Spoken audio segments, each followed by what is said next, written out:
to the podcast. I'm your host, Brother Sean Brumfield, and this is Pulpit to the Pew. And today, I've got Brother Jonathan Mitchell. How's it going, everybody? What's going on, man? I love our intro music. It's pretty good, isn't it? It's so good. I don't know why I like it so much, but I do. What's going on, man? Life, tons of life right now. I feels like it's like a never-ending roller coaster. It's like life never ends until it does. The game of life never really taught me that. I never understood the game of life. I may have played it once or twice. I was a Monopoly guy, but nobody likes to play Monopoly. Oh, I'm a Monopoly guy. I love Monopoly. We should do a live stream Monopoly game. So you want to do 2 or 3 days? Because that's about how long it takes you to play it, right? No, I don't. I don't. The way I play don't take that long. Well, then you don't play it right. Yeah, dude. I play rough.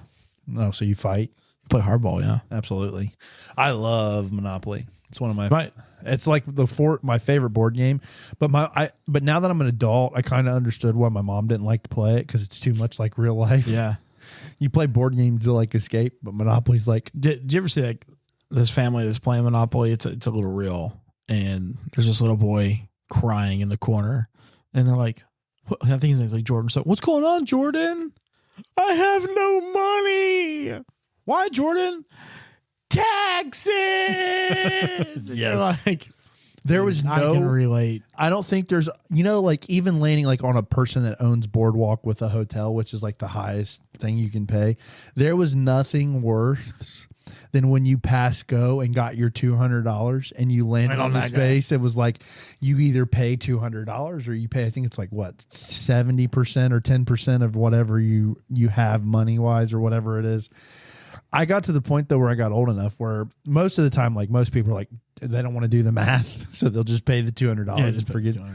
Me, I got to the point where I took it so seriously, I would count my money. Did you use the every dollar count app? Yep.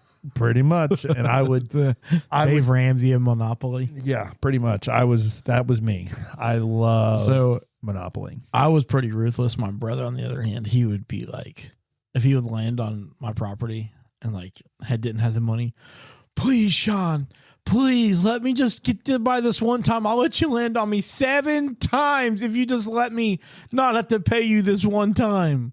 You're like, bro, there's nothing for me to land on. I literally own you're the next. Even if you roll a 12, you're landing on something that I own.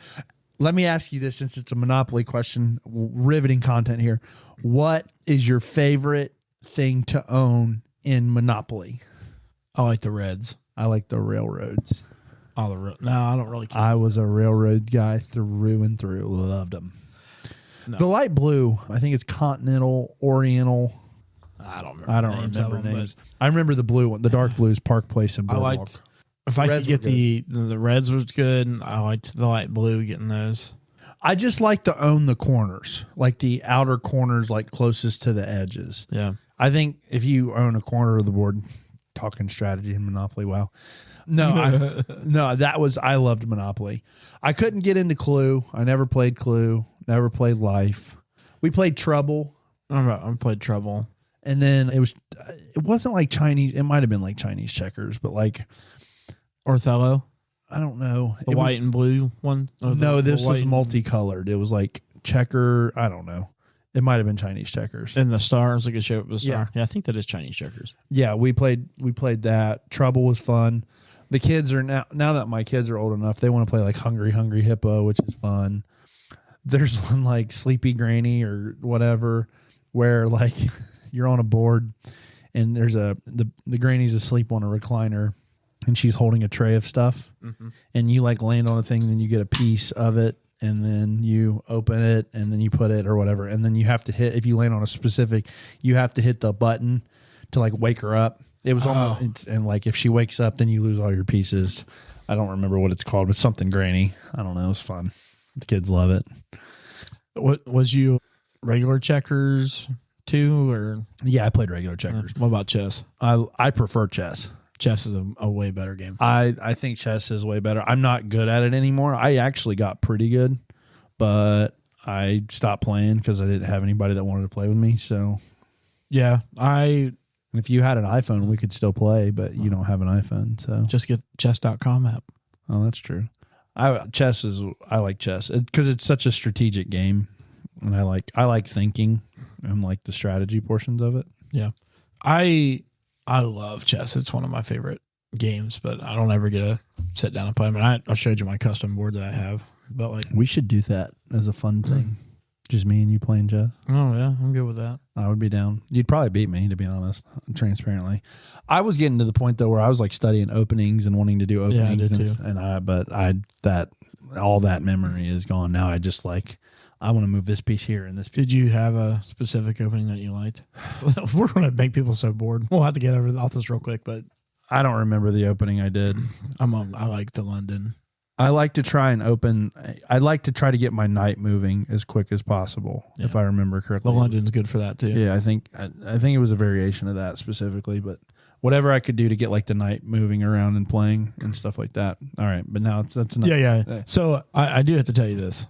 This morning I got up at like 2 something, just rolled over and I looked over at my phone and Google popped up talking about Bigfoot migrations in Ohio. I told you he's real.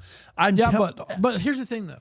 How much are we talking about him that now the news that I get from Google is specifically Bigfoot? It's because he's real. It's not. Normally, I'm with you. Normally, our phones are listening. No, this is just because he's real. Okay. All these people that I am fully on board now that he's real, and I think he's finally like, you know what? I think people need to know. I think we're going to see an actual Bigfoot come out the woodworks and be like, you know what, guys, I've been hiding all these years. Witness me and all my awesome Bigfootness or big feetness. You think he's gonna do a live interview? Just be like, It depends on if Jack Links is available. I don't know, man. I think it's so funny, the whole Bigfoot thing. It is really comical, but I will say I am seeing, obviously the phones are listening to our conversations, but I've been seeing a lot more Bigfoot stuff. dude, every time I even my Facebook feed is becoming nothing but, of course, a lot of people are sending me stuff with that. Because it's real. I'm telling you guys, he's real. And you know what? I think I'm back. I think the Loch Ness Monster is real. I think. Why? I don't know. The guy who did 50 years worth of research was like, nah, that's not. I think that guy found him and doesn't want anybody to know. Really? I think he found it and he's like, you know what? I'm going to take this with me to my grave. Me and the big man above know, but nobody else does. Because how cool would that be? Let me ask you a question. If you found a crazy secret like Area 51 or Bigfoot or the Loch Ness Monster or a non-crazy Florida man, would you want to, if you were the only person, you found it, would you want to tell everyone, or would you like the fact of I'm the only one that really knows? I think I would want credit for it. See, I don't know. Sometimes knowledge is power, and having knowledge that no one else does, I think, would be pretty enticing. I don't know. I would want to be accredited for it. I would want everybody, because you want your name. You want your name up in lights. Yeah. Yeah, the monetary. If you take the monetary factor in it, yeah, you'd be kind of silly not to. I mean, let me ask this to our viewers and listeners, a call to action, we would say. If you found out something that no one else knew, would you want to tell everybody, or would you not? Would you keep it to yourself? I'm curious, because that's a good question, actually. I think, for me anyways. I just think it's crazy. We started talking about it, and now all these random things, we got tagged in a post that Brother Ryan's wife, Sister Becca, put up, and it's from the New York Post. And these are crazy news sources too. Yeah. Says fears of mysterious beast spread in Ohio after locals record eerie howls and enormous footprints. I mean, it's got a picture of Bigfoot. It's fake. Yeah, it's the iconic black and white one. Yeah. So it's did we just happen to get on this train as it's going crazy? It starts to maybe go we wild. just saw it coming before anyone else did. So we are. Maybe we spoke it. We have trend sight. That's what I'm gonna call it. Anyways, I don't know what the actual word would that be. Foresight would probably be. No. Foresight is seeing something coming, but I think if it's a modern trend, then we got trend sight. Yeah. Are you disagreeing with me, or No, I'm with you. you just think it sounds weird? It's a weird term. Sounds what? Just say it. Sounds like trans. No, We have trans sight. no, we don't. Although we see a lot of that in Ohio. Maybe that is Bigfoot. It's just a bear that identifies as Bigfoot. A bear just realized, you know what? I don't want to be a bear anymore. I want to be Bigfoot. Where'd you get that from? Trans? You trend sight. Yeah. Transvestite. Yeah, I get that, but like, where'd you get bear from? It's similar stature. They're both big, hairy. Bears can stand on hind legs. It's identity. It's changing its identity. Yeah. Yeah. That is crazy. That would be wild. We're off the rails. That would be wild. So, I don't know. I don't know. I don't know. The Bigfoot thing, I think, is so interesting because there is so much legitimate interest in Bigfoot and like that whole thing. Like, I know we've covered this at length extensively, but like, Why is it that every photo, he looks the same? well, it comes from like a terrible camera. Every single one of them is. Because everybody that looks for Bigfoot's too poor because they're too busy looking for Bigfoot. They don't know how to do jobs or nothing. Yeah, they're kind of.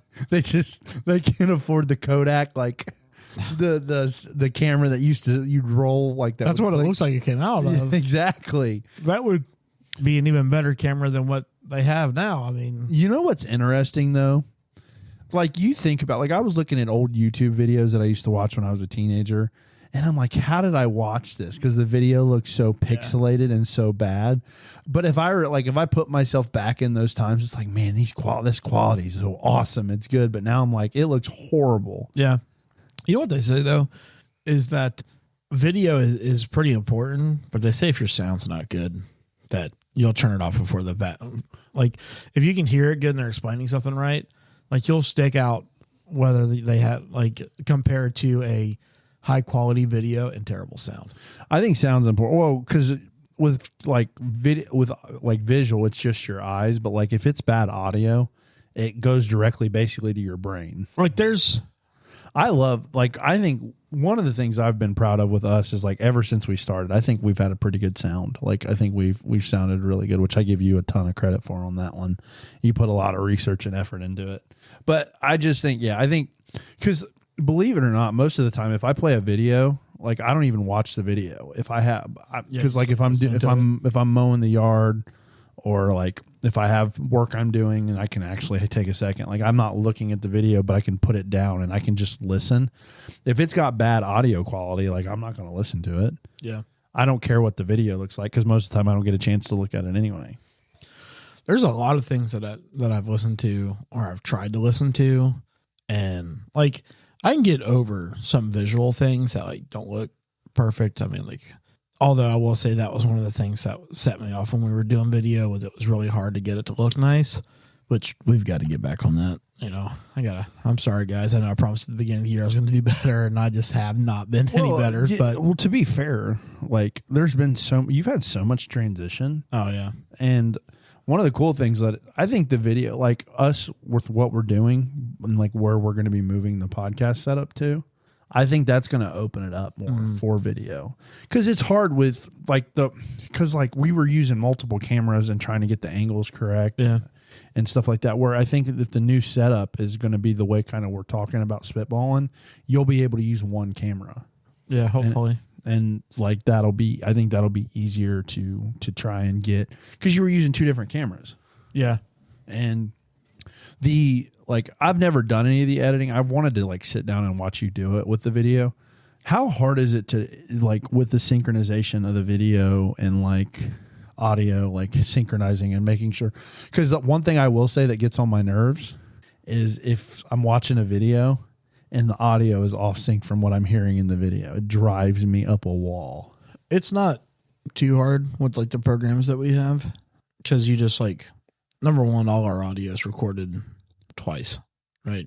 So, I can't get to all the crazy specifics because I don't want to stay on it too long about us, just talking about us. But like when I record, both the cameras go to a computer and then our audio from the board goes to the computer. So it's already synced and recording. Okay, got it.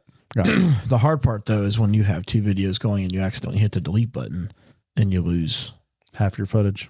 well, not even the footage itself, but like you lose everything you've already edited. Okay, got it. That's infuriating Got it. I'm assuming you're speaking from experience. a couple times. So, Sean, I gotta ask. So before we started, I brought a treat today, Yes, you did. and I made a big statement. Now, I don't know how, like, we're in the United States, how big this restaurant is. I'm assuming it's like all over the country, I think it is. but I went to, Sean has never been to it's a Tex-Mex place called Chewy's. And they have a jalapeno ranch dip that they have with the chips. And I spoke very highly of this dip to Sean. I said it might be the best dip you can get at a restaurant. And now we're on the podcast. Now that you've tried it, do you rank it as highly as I stated? It's pretty good. I don't know if I would say it's my favorite dip, simply because I'd have to compare them side by side. What things would you want to compare it to off the top of your head? Well, there's really not that many cold dips. You know what I mean? When you really think about it. Yeah. So, I mean, there's salsa I don't like salsa that much. and then chip dip. Chip dip would be pretty hard to. I think it's better than any chip dip. It's so. I don't know. I just would just. It's like super good. So you were thinking specifically with cold dips. I was talking just in general, even compared to like hot. Oh, Like even like so I have to tell you, I'm a pretty heavy queso fan. El Toro queso is probably the only thing that comes to my mind that would be close. Oh, I don't know. Chili's has got some pretty good salsa too. I know you don't like the salsa, but yeah. I love food so much. I love food so much, man. But I'm picky when it comes to my queso. Like Chipotle queso, I don't really. I care can't. for I don't chips. like the chunks. If your case, like I can do it, but I don't like the chunks in my queso. I mean, it's So like like salsa to me. So I mean, It's the salsa queso chunks. blanca or whatever it's called. Yeah, yeah. I think Hothead's got good queso. I You don't like Hothead though. think Hotheads is nasty. I think this is an Ohio thing. I don't think they're really out. I don't know if they're out anywhere else, but I like sauces. So like the Hothead, I think Hothead, but if you're like talking ingredients, I think Chipotle is better, but I like the sauces. So I like to go to Hothead instead. To me, food wise, Hotheads is like its meat is watered down. It's so watery, and I don't like that. Like it's not juicy. It's literally water. It just tastes like water. Like it's It doesn't have that. That's why you get the sauces though, because it covers Yeah, up the bad taste. But then again, that's kind of like Cane's. Like We're not getting back in the I had Chick-fil-A the other day for the first time in several months, and I had a heavenly experience. It was so good. My love for Chick-fil-A has reignited, oh yeah, and I'm back on the train of we need to ban you. It's and not an Ryan. old flame anymore. Me and we need to ban you and Ryan from giving chicken sandwich takes because you think it's not that good. I didn't say you said it was bad, but I don't want to misquote you or Brother Ryan, but I know you said it's not bad, but it's just not good. I think it's great. I think it's the best. It's so good. Well, I wasn't even gonna compare the rest of the chicken. I was just gonna say, like to me, Cane's chicken isn't that great, I think Cane's but the chicken's sauce is good. bad. Yeah, I'm not going to Cane's expecting flavorful chicken. I'm going there for the sauce. Yeah, but that's been my ultimate argument with Raising Cane's is if you're going there for the sauce, the food's not that good. But I feel that way about Hotheads. That's fine. I could agree with you there. But I will say there's more and more places that are popping up that are like Chipotle and Hotheads. So you there's a place that some of my coworkers were talking about today that's like Chipotle that's better. Moe's, is it called Moe's? I think it's like a similar style to Chipotle, but it's better. I don't know. I've never had it. They said it's better, and I've never had it. Now I want to try it because I've heard of hold on, let me. Bubba Q's burritos, Never heard of that. and I've heard people like it, and I've heard people dislike it in the same take. So It says it's like Moe's Southwest Grill, I think is what it is. It's like I can see the logo in my head. See, if I look at this though, it doesn't look that great. Their app is not very well preserved, but I don't know. I've been on a big, like, you know what's really been I've been craving when it comes to fast food, and everybody's going to think I'm Burger King. I have been on a Burger King fiend. Bacon double cheeseburger, Bacon King, doesn't matter. I want their burger. Yeah.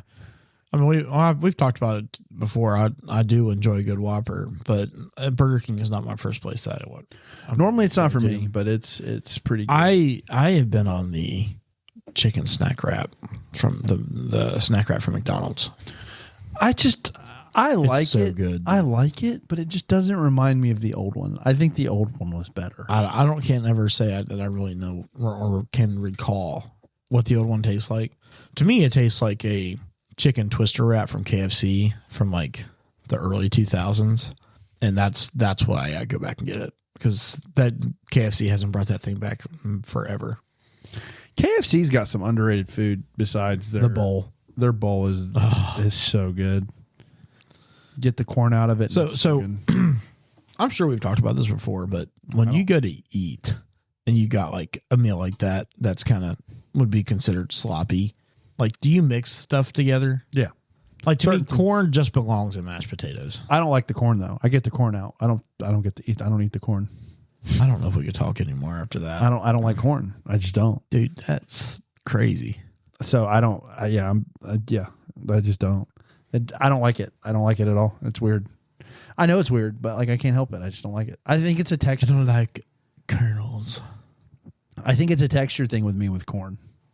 It's same with peas. I don't. Yeah, I can't do peas. Or like it's crisp on the outside but mushy on the inside. That's what I'm saying. Even with corn, I don't like. That's why I don't like corn. I like popcorn, but I feel like corn, like it, like just like when you bite into it. That's what I don't like. I don't like that. I don't like that. But when you bite into a pea, it's just like it's just like paste. I love that everything you just did. I totally agree with. Every sound you just made speaks to it perfectly. I'm not a corn guy. I just don't like it. But the bowl, their gravy, their brown gravy KFC is chef's kiss. Great. Their coleslaw's good too. You don't like their coleslaw? I don't like. Do you like their green beans? No. I don't like anything green. So you just get mashed potatoes, gravy, popcorn chicken. That's it, and a little bit of cheese. And the cheese. Yeah, absolutely. It's so good. Yeah.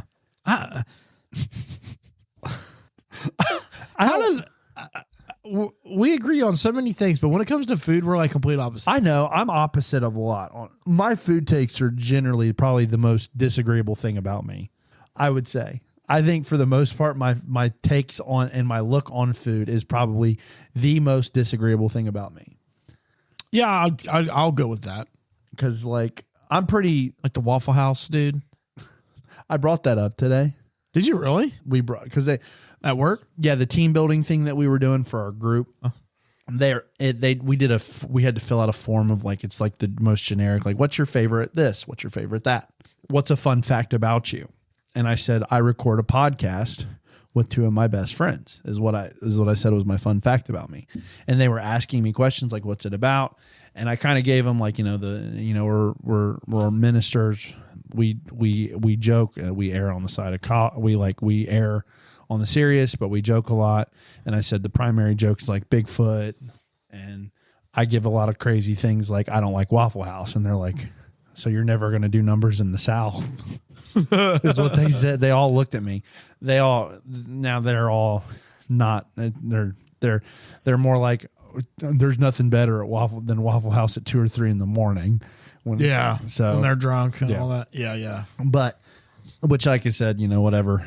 I try to shine my light the best I can. But they were like, you don't like Waffle House? I'm like, it's not that I don't like it. I just don't prefer it. So let's go back a little bit here. Okay. We're throwing back to the original. Do you have a hard time explaining our show to people? No. You don't think so? No. Somebody at church stopped me Sunday and was like, Brother Sean, I was like, yeah. Oh, excuse me. Goodness gracious, monster's getting me. said, "Where did you get your name from?" I was like, "Well, we just trying to like show people that everybody in the church is similar from the pulpit to the pew." And I said, "Unfortunately, most of the time, us on the podcast end up sitting in the pew a lot of the times from the show." So I get, this would be a cool interaction with our listeners. Is like if you can give us a great description on what you would, put in for our show so that we can share that. Cause like, I think we have a good thing going here, and it gets off the rails sometimes, but that's what makes it fun. Yeah. That's why I like the recording sessions are so much fun for me. Cause I never really know where it's going to go. Yeah. And like, I love the serious episodes a lot. I think in a way, I think sometimes I wish we could do them a little bit more, but the problem is I have a lot more, like I learn a lot more with the serious stuff, but I have more fun with the joking stuff. Yeah. Like, obviously, which is like the most common thing, but literally I think the best, like I'm going to give my description and then you give yours and see how they correlate. Okay, go ahead. So the way I kind of, like I said, the way I described it to my coworkers, it was like, it's me and like my two of my best minister friends. And we cover serious topics and we cover fun topics. And to be honest, I really do think we're like an ADD podcast. I really think, because like I said, the viewers never know where we're going to go. And the reason that is, we never know where we're going to go. Yeah. There's been a couple times here, like the Judas thing, like the Judas episode, that was almost like a month or so ago now, probably longer than that. Time flies. But like, there's some times where we're going to talk about this. Let's talk about this. Or our interviews. The interviews I think are really cool, but I think I think it's three ministers that are lighthearted. It's three ministers that are lighthearted, that cover serious topics when we feel it necessary, and just like to have fun and spend time together. And like I said in the beginning, when we were like getting the comments and feedbacks, it's like, you guys feel like you as a listener should be able to feel like you're part of our conversation. Like if we can get you talking during the recording, I think we've done our job. Yeah. Yeah. So that's kind of the way I described it. Yeah. I mean, I tell people that it's kind of, obviously tell them as me, you and Ryan, or probably the better way to say it is Ryan, you and I. It's probably the more correct word of saying that. And that we sit around and we just talk about life, really. I mean, a lot of the stuff that we talk about is just things that are going on with us. Things that happen with us and people listen. But, that we do typically stay on the more humorous side of things. And every once in a while we do talk about more serious stuff. But that it's really just wanting people to feel that we are relatable as ministers and that we go through the same things and that, it's like we're fellowshipping together. And really the idea was to just, like if you're sitting in a fellowship hall, you just come pull up a seat and jump in mid conversation and, be a part of it. And I think that's really where the name really did come from. It's like, because we've all been there after church and we all sather. I was mixing gather and sit. So sather. It's where you kind of, the service has been over for 30 minutes, but you don't realize it because you just sat down in a pew talking with everybody. Yeah. We do it all the time at church, where service, like on a Wednesday night or a Sunday night, we'll go Sunday night for the people that listen at my church, because they're like, you don't ever show up for Wednesdays. I was working, man. That's pretty much it. But with Sunday night, say service ends at like 7:30. There's been times where I didn't leave the church until like 9:30, 10 o'clock. Yeah. And that's just because I've sat down with my pastor or with other members of the church and we just talk. And it's very similar. Like literally very recently, there was a conversation between me and another person that we started out joking. And then part of the conversation ended up with basically both me and a brother in tears because of an emotional situation that I was giving them encouragement. They were encouraging me. It was just an uplifting thing. But that was like a perfect symbolism of what I think we try to do. Yeah. Now, like I said, we don't really mix into the serious stuff a lot, but like the lighthearted laughing portion is where I think we fit really well. Yeah, I think the thing is that with life as crazy as it is, sometimes it's easy to feel like just overwhelmed with everything that's going on and feel like you got to play a certain character in order to be a part of God's game. Does that make sense? Yeah. And that if you don't hit this mold perfectly, that there's no way that you could live the way that he wants you to, which, I mean, yeah, there's requirements and things that we have to mark up to, but at the end of the day, I mean, God made us who we are. I mean, there's personality things that he needs to work with us on and to get rid of, because, some of that personality's flesh. Well, depending on how you grew up, sometimes I can remember comedy being something completely different. And it was because the comedy was somebody was at the butt end of a joke, and in order to be funny, you had to be able to pick on an insecurity or something of that nature. Whereas to me, I feel like the funniest things in life is like when you tell a story or an instance that everybody else has been in too.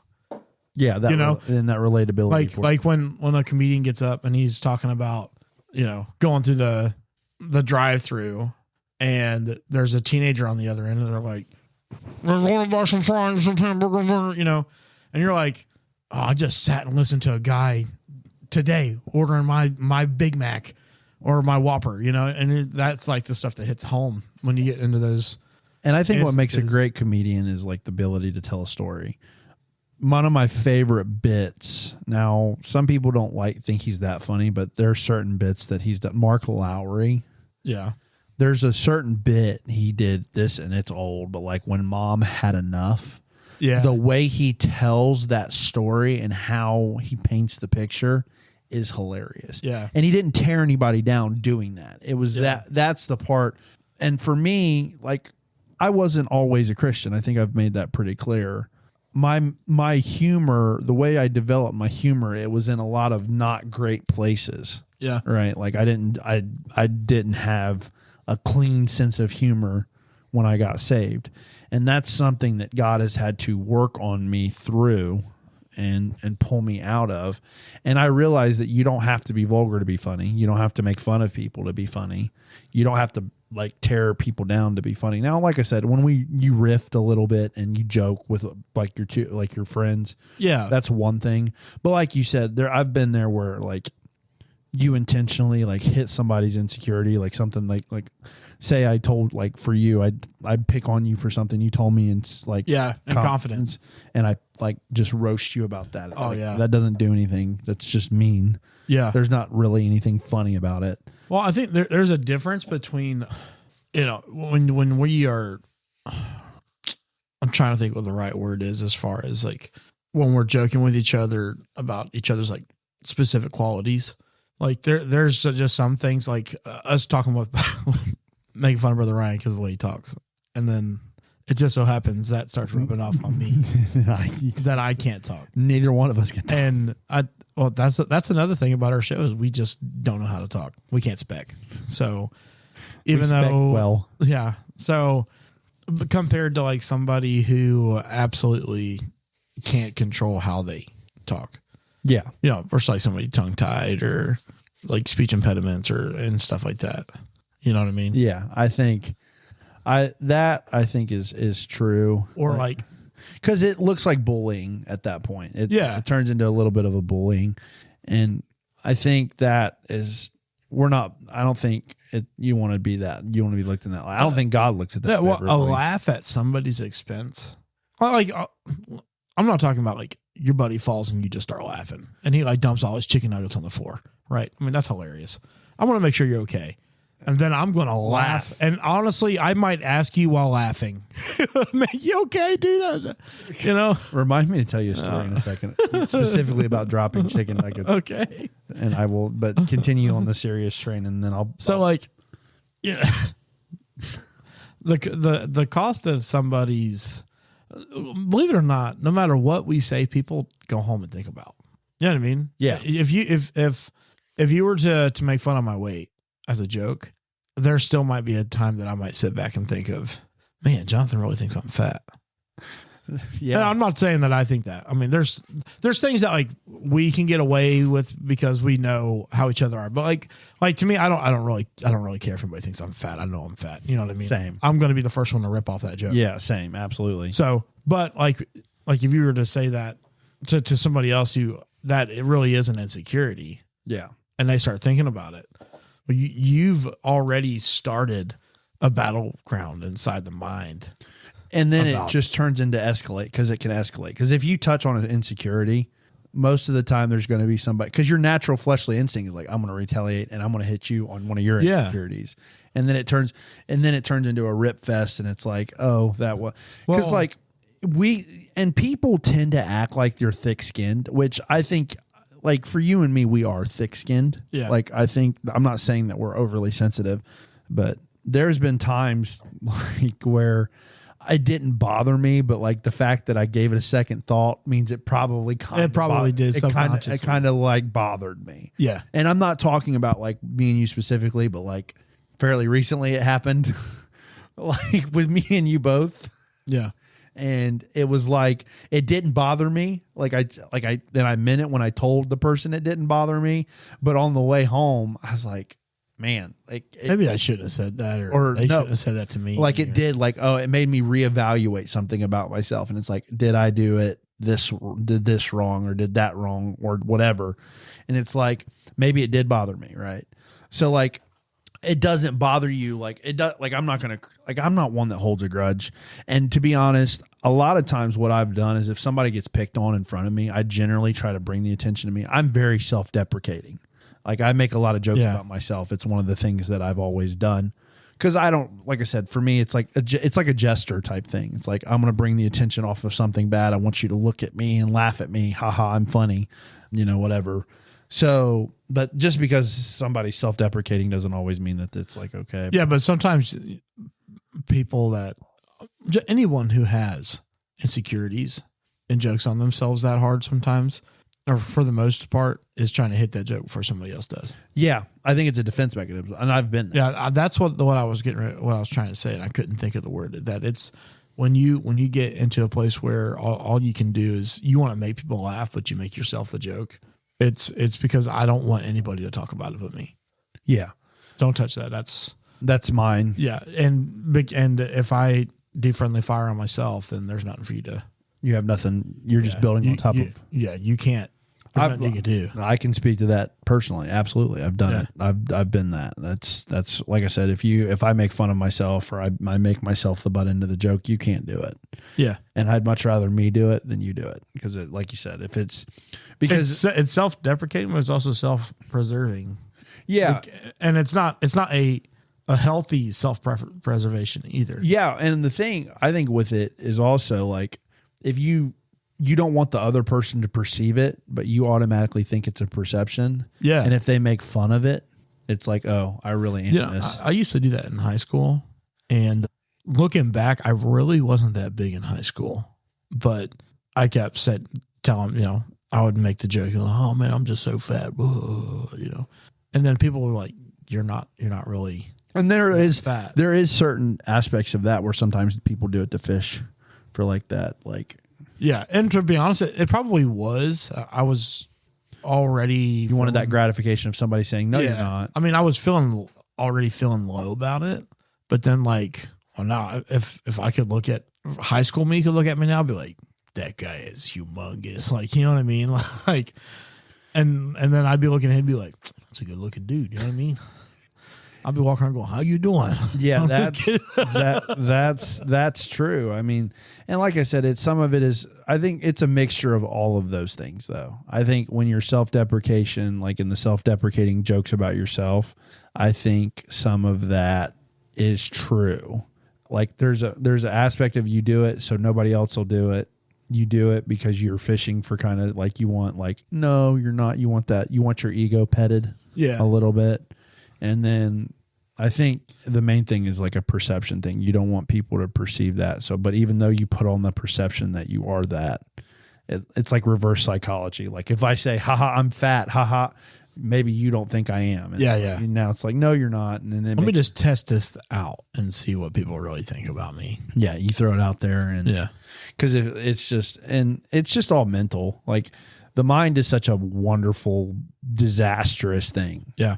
Because it could either go the other way too. A lot of people that pick on others don't want people to see their. Well, it's like the typical, like the bully. reason why the bully bullies you is because they're insecure about, Or they're being bullied. or they have something wrong with their life that they. Yeah. One of the biggest things that I've ever that's been an influence in the way that I perceive others is growing up. Our senior Sunday school teacher for our senior class was Sister Mary Hampton, and one of the words or phrases that she said will ever ring true in my mind is that hurt people hurt people. Yeah, absolutely. So like when people start bullying, they like self-project their pain. onto somebody else. Well, it's also the same adage: misery loves company. Yeah. If I'm miserable and I see everybody else is happy, I want to make everybody else miserable because I'm miserable. Yeah. So we can all be in misery together. Isn't that something that you would rather? Because either way, I mean, like, if you're miserable, you're alone. Making other people miserable, you're still alone. Oh yeah, You know what I mean? Like, that's just a weird phrase to say. Misery loves company, but it's true. because really, misery is contagious. Yeah, absolutely. Well, that's why, like, in my time, like, I've been around miserable people and I've been miserable because of it.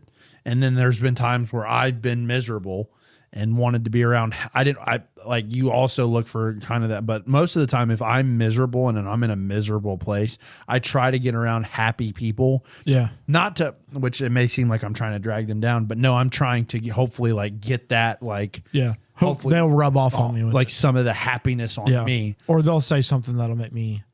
Well, because like how many times have you like genuinely have been just like upset during a day, or it's been a terrible morning, and then somebody comes in and like does something stupid, and it like totally. Oh. I mean, like, not like, I don't mean stupid as in like they're stupid, but I mean like they did something that was stupid funny. You know what I mean? Yeah. Like, to me, like, slapstick is like some of my favorite kind of Yeah. comedy. Like, it's just so Like it's so- airplane food. What's the deal with that? Like stuff like that. Yeah, something that's just like idiotic that shouldn't make any sense, but it's funny. Well, you like, there's been times where my day's been bad, and then you sent me a message of a Facebook reel that you sent me. It's like, and I instantly start dying laughing, and it's like that. I needed that. Like, I needed that joke. And I think that's something too. Is that like I'm well, we both are kind of bad when it comes to like communication, as far as like just on a whim of doing something. You I'm know the what I worst mean? texter ever. Well, I wouldn't say that. I'm just putting us in at the same group and just say that. Thank you. That we have a. Sometimes he doesn't message back, y'all, and it might be a day or two. But I get to it eventually. Yeah, eventually. But by then the fun's gone. No, I'm just kidding. But you have to admit though, if you call, Oh yeah, if I call for the most part, yeah. I'm answering it. And if not, you'll get a call within 5 to 10 minutes. Yeah, I'm big. Yeah. I hate texting. I hate it. But I'm an old man. But my point in that is that how easy it is for us to just kind of stay in our own little world, rather than I really believe the Lord wants us to be a community. Excuse me, and reach out to people who, like, you know, just be friendly. You know, the Bible. It's kind of back on to what we said last week about friendship, but like just going out and just messaging somebody just to be courteous. You know, there's a thing. I started a new job where we do this thing called stewardship. And what you do is the business that you already have, you go out and you visit them to maintain The relationship. Yeah. So I wonder how neglected sometimes we are in stewardship to one another. I think that's a huge, and I think part of the reason why we struggle so much is because if you don't believe the same way that I believe, we can't fellowship, right? Like, and not saying that just in like, or if we don't see eye to eye on something, you may go avoid me, right? I don't know, but I'm just talking about like, and just like, Well, I'm just saying. I'm not even talking like fellowship. I'm just talking about like you were talking about like hurt people. Yeah. One of the things that I try to do in every situation, and in my job, and being in the banking industry, I see like one person could be poor, broke, and losing their home, and then the next person could be like, hey, I need to invest a large sum of money. Where do I need to allocate it? Right. So it's like a complete 180 flip from person to person. But one thing that I do, I treat every single, it doesn't matter how, like one thing I've done mentally is like, I don't care how much money's in your bank account. I'm going to treat you the same identical way. Yeah. You're an individual. Yeah. You're a person. So you're more than your money. So, but on a broader spectrum, that's one of God's creatures. God loves them. So what do I need to, and like, I'm not even trying to be like uber spiritual. Yeah. It's just that simple thought. Like, well, I think, and I wasn't even going that far. I'm just saying, how often is it overlooked for friends to just go to one another and just say, how are you doing? And, well, I'm just, no. I'm not, I don't really mean, how was your day? I'm just checking. How are you doing? Are you making it throughout the day? Are you able to, where's your headspace at? I think you and me, and I will say, like, that's a strong point of our relationship, like where we do a good job. I think you're better at it than I am, but like for me, it's like I'm scared. I'm just a bad communicator, just as a whole. Well, I think us as a show, as far as like being friends, the three of us, I think we do pretty well trying to stay connected with one another. I mean, obviously I have to with Ryan because he's my pastor too. Well, I even like there, but there's been plenty of times where I've messaged Ryan separately, like, "Hey, man, like, thank you," or I've confided in him too. That's the thing too is the independency amongst friendship. I mean, it takes two people to be friends and to maintain that. Well, it's like your relationship with God. Yeah, I mean, if you don't pray or read a Bible, like, you're not going to be friends very long. You're not going to be friends very long. Yeah. Right? Yeah. So for constant communication piece is huge. Like, I think that's such a big, important thing. Like, and obviously rift with your friends. I mean, I'm not going to not, like, if something's funny, you do something funny, I'm going to laugh about it. Yeah. Right? Like, and if I do something funny, I want you to laugh about it because we can laugh together. So I'm not saying like, everything has to be this big, deep existential. I don't think you're saying that either, but like sometimes it doesn't, like if you truly care about somebody, like I said, extend that hand of like, I think just if we all just reevaluated some of the things that we would consider, I think sometimes reevaluate how we get along and communicate with each one another. Because sometimes what we view as comedy really isn't comedy. It's hurting somebody. It's bullying. Yeah, it's hurting somebody. You're And I think that's a good evaluation and a good situation of that. And here's the thing though too, is that until you like can see what's happening with the way that you're communicating, you're doing it subconsciously, like picking on people and just really thinking that it's a joke. But you don't, that's but you don't see you have to list those boundaries. Yeah. Because I think like that's if you can look at somebody, like I said, you and me have had, like, I wouldn't, like, uncomfortable is the only word that comes to mind, but like stuff that's been like tough to talk about, like somebody, like, if you weren't a true friend of mine, I don't think I could have had that conversation with you and us remain like. There's people in my life that conversations of confidence. Yeah. Well, even like tough conversations, like where I'm bringing up a genuine concern I have. It's called like friendships that I had that I thought were strong. Yeah. I've brought up something that I was seeing or noticing and trying to help, or they can fight, and it's not even like joking, but like a serious conversation where that build a gap. That conversation isn't necessarily sacred. Yeah. So like for me and you, like in a situation like where I know, like if I did something that upset you, you would tell me. And if you do something to me, I will tell you. Yeah. I think that's such a, like, if you have a friend that you can literally, like if you have a ought or like a concern and you can still be like best friends and laugh, and within 5 minutes of a tough conversation, that's a real friend. That's a true 100%. Friend. That's a true friend. So like, understand that, like, I know last week we were like, try and be friends with everybody, but then like, and you should try to be friends with everybody. Yeah. But your inner circle, the circle that you keep of closeness, a lot of times that circle's small. It's a very elite few. It's a very elite few, but like, every once in a while, if you notice something's off, ask him, and like, don't just accept, I'm fine, everything's fine. Don't like, fine's not a good answer to me. Cause when you say fine, it's kind of like there's an open door somewhere. To me, fine is like, 80% good, 20% not. There's It's a 20, something- and the 20% is bad. yeah, and it's typically something that's pretty It's pretty heavy. stressful. It's weighing heavy. But I think, like I said, obviously riff with your friends, joke with your friends, have those relationships of fun and joking. But like, if you think you're bullying somebody, you probably are. Yeah. So Like, if you feel like you're bullying somebody, you are. you probably yeah, are. you probably are.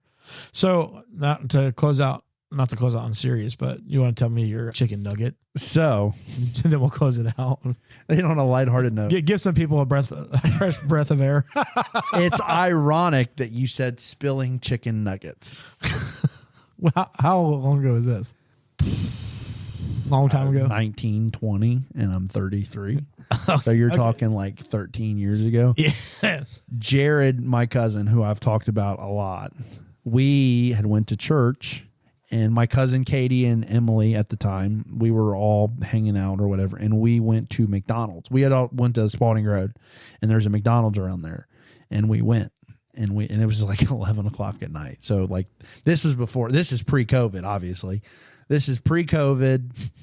Lobby's open all night, whatever. So it wasn't like I was being that guy that's like, I know your lobby closes at 10. I'm here at 9, I'm here at 9:45. I'm going to hang out for like ever. No, it wasn't like that. But I had ordered a 10-piece nugget. My normal McDonald's order, which I think I've said on the podcast, it's a lot. But I had ordered my order. Yeah. And they gave it to you on a tray. I had my tray and I had my cup. This is when they handed you the cup when you got your meal. And you know the like lunch tray style that they had at McDonald's Yeah, that yeah. you could set your tray of food on. I wasn't thinking. And my tray was not all the way on the slide thing. Yeah. And I filled my large Coke up and I set it on the side that was dangling. And my nuggets, drink, fries, burger, all on the ground. Just, and He had a ball, didn't he? no, he didn't. He laughed at what the employee said. We were in a suburban area, or no, not an urban area. Yeah. And the guy from behind the McDonald's counter said, he done spilled his whole food and nuggets on the ground. His whole food in. And I'm just I'm stun locked. I'm a deer in headlights because I'm just standing there. Nuggets, Coke, fries everywhere on the mat right below it. And they just exclaim like, he done spilled his whole tray and nuggets. Wow. And Jared to this day will bring that up and say, why didn't you put your cup on the right side? It's like, I just wasn't thinking. But that is such a core memory that I'm going to talk to him about and see. I know he'll remember it, but we haven't talked about it in a while. But he literally it echoed through the whole McDonald's lobby. He done spilled his whole tray and nuggets. It kind of reminds me think of, he needs some milk. And and for those that they made me a whole nother tray. They were really nice, super good people there. But it was just like, how stupid are you, Jonathan, you moron, that you would put your full drink on a tray, not all the way held down by the tray. So guess what? I done spilled my whole tray and nuggets, but I got them back. I've done that a time or two in my life. Well, guys, thanks for tuning in with us. Please, leave a like, comment. Let us know how you describe the show to everybody else. And it might just make it on the new description on the, whatever app you're listening to. I always forget what that's called. Every time I go to mention it, it's always like messed up. Spotify, YouTube, Yeah, whatever. everything. Typically Apple Podcasts is what everybody's listening on. So, but we'll talk to you guys next week. See ya. See you guys.